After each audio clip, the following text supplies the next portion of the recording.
So I've got a service call here on a Hoshizaki Ice Machine. They're saying that it's not working at all. I haven't done anything to it yet, except for turn the switch from ice to off. I did, let's see, we'll toggle it to wash mode and the pump's not coming on. There's something going on there, so we're going to go through it right now.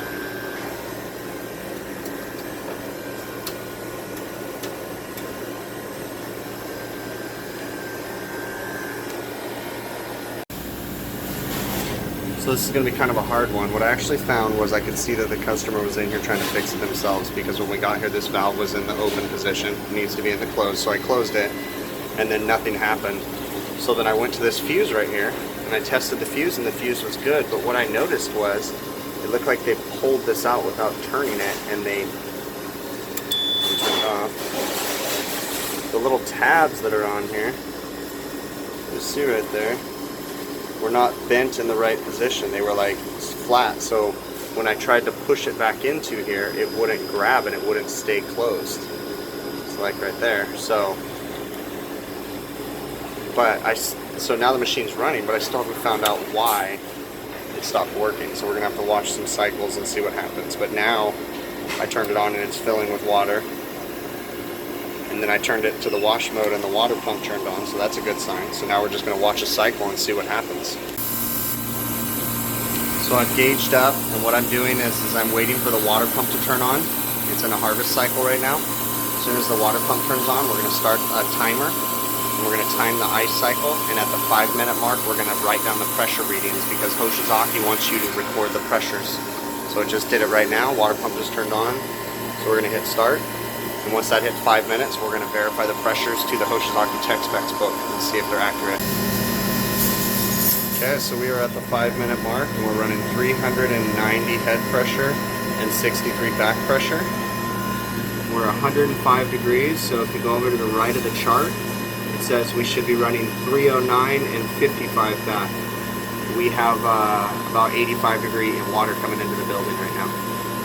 So this thing's kind of looking like it's running some high head pressure, so why don't we take a trip up onto the roof and see what the condenser looks like.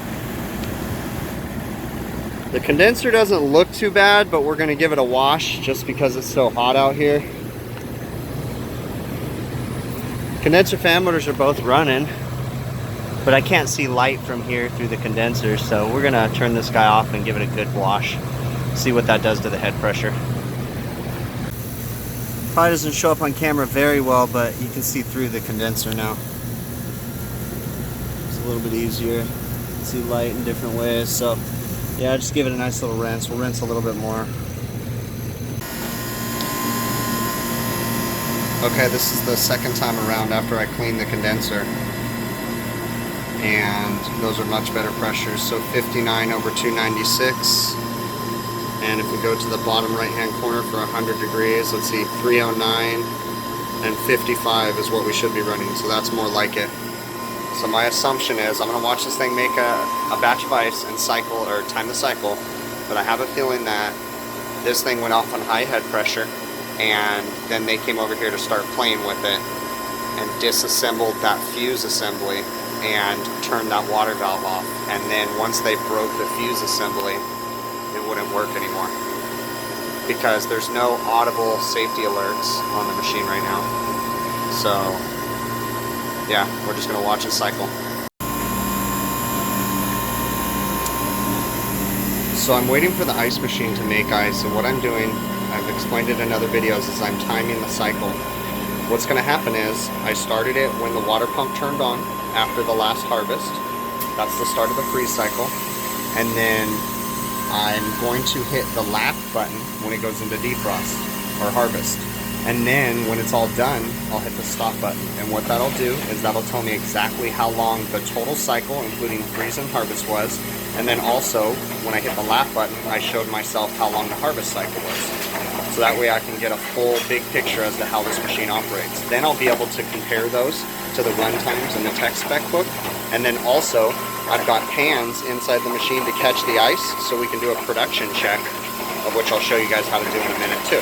This way we're covering all our bases to make sure this ice machine is working properly. while I'm waiting for the machine to make ice, I'm just kind of looking at it. You guys ever see this on a Hoshizaki? This is a very common issue where the bottom or the top of the compressor shell rusts out. And eventually it'll start leaking there. If you actually scratch away, you'll probably make it leak. What happens is the insulation has failed up on these lines, and we need to re-insulate these guys. So we'll bring that up to the customer. We need to do that so that way we can maybe get a little more life out of this compressor. So we just went into a harvest, and when it went into a harvest, I hit the lap button. Okay, so now we have the recorded freeze time, which is 36 minutes. Now, I'm capturing all the ice, and then we're going to weigh that, and we're going to add up the freeze time and the harvest time to get our cycle time.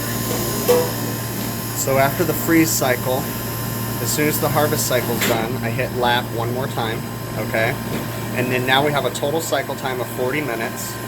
We have a freeze time of 36 minutes, we can call it 37, and then we have a harvest time of 3 minutes. Okay, so we're gonna compare those to our book. We're gonna be high because we're running above 100-degree ambient right now. It's probably about 110 by now. So the book on the second column, far right side, says a 35-minute freeze time and an approximately 2.4-minute harvest time. So we're actually running a little bit over that, but like I said, it's to be expected. It's not long enough that it's going off on a safety limit. So now what I did was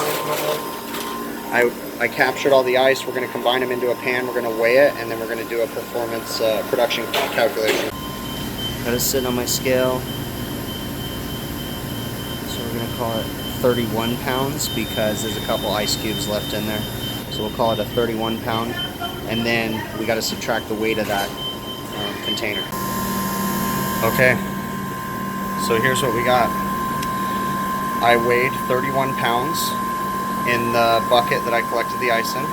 The bucket weighed 2 pounds, so that meant that my ice production was 29 pounds. You take 1440, which is how many minutes there is in a day.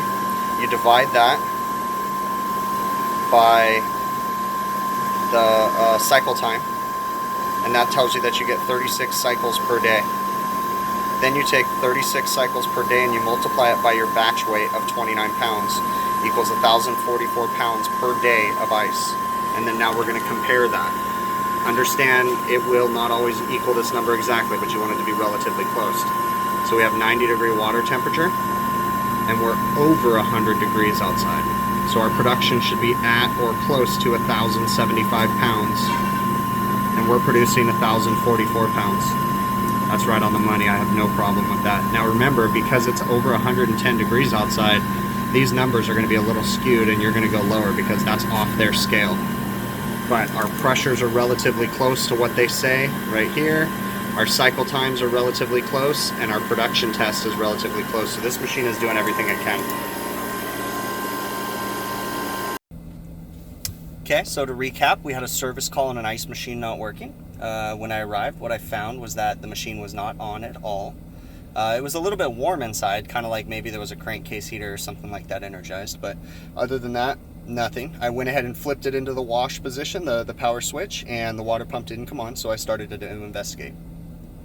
Found a couple things. The first thing I found was there's a cleaning valve on the water system, and it's a bypass valve, and the machine will not run when the bypass valve is in the wrong position. So I went ahead and corrected that. The machine still didn't run. Then I went ahead and got my meter out and I tested the bin thermostat. The bin thermostat tested good. So the next thing I tested was the fuse. And I found that the fuse, while the fuse was good, the fuse wasn't making contact. And what had happened was when the machine went down, the manager got up in there and tried to fix it himself, which is okay. He turned the cleaning valve, that didn't fix the machine, and then he saw a fuse, so he pulled on the fuse and he actually broke the tabs on the fuse holder. So while the fuse was good, the fuse wouldn't engage. So I was actually able to bend the tabs back on the fuse holder, get the fuse to engage, and the machine came on. So then put my service gauges on it and found that the unit had a really high head pressure. Went up onto the roof, found that the condenser was dirty, went ahead and cleaned the condenser and actually acetized the condenser. Then went back downstairs and watched the machine operate. The machine went through all the operations, everything was looking great. I timed the cycle, it was all within reason of what the cycle should have been according to the Hoshizaki Tech Specs book. Also went ahead and did a production test on the machine and found that the production was also within reason of the Hoshizaki Tech Specs book. So my assumption is, this is a hard one because I wasn't there when it happened and the manager started playing with the machine, okay? But my assumption was that the machine went off on high head pressure. The day that they said it went down was the hottest day so far this last week. So my assumption was that the machine went off on high head pressure, and the manager got up into the machine to try to troubleshoot it and found that, then he started playing with everything and the machine went down. Had he left it alone, the machine would have been going off on I believe it's a single beep, high pressure limit, and I would have walked up and heard that beep, and I would have known, hey, it's a high pressure issue. But because he started investigating, the Hoshizakis don't store the error codes in their memory, so they're just, when it happens, it happens. So if they go and reset it or correct the high pressure issue, then I wouldn't have known. So anyways, went ahead and got the machine back up and running, and like I said, the production was great and everything was cool. I think it's very important that you guys pay attention to that production test, because that will get you out of a bind. If you have a manager that keeps saying, oh, this machine's not working, oh, this machine's not working, if you can't find anything wrong with it, do a production test on the machine. Make sure you do the production test on the hottest time of the day if you can, because that's when the production is going to be real. And for me, it's about 110 degrees right now, so this is the hottest part of their day. I did a production test on it, and I found that the machine was making about 1,000 pounds of ice in a 24-hour period. And it's a 1,300-pound machine, and that's to be expected when it's 110 degrees outside. In fact, the tech spec book says that it will make, I think, 1,100 pounds at 100 degrees. So for it to be making 1,000 and some change at 110, that's pretty damn good. Other than that, I found a few other little things. There's some screws missing from a little baffle that holds the ice inside the bin. And then also there is the cube guide, the tray that the ice cubes hit and slide down into the bin. The cube guide's got some broken tabs on it. If you don't know, when those cube guides go bad, those little tabs, they can get stuck in the water delivery system. They can also make your pump fail. So we're going to go ahead and order them a new cube guide, and that's pretty much it.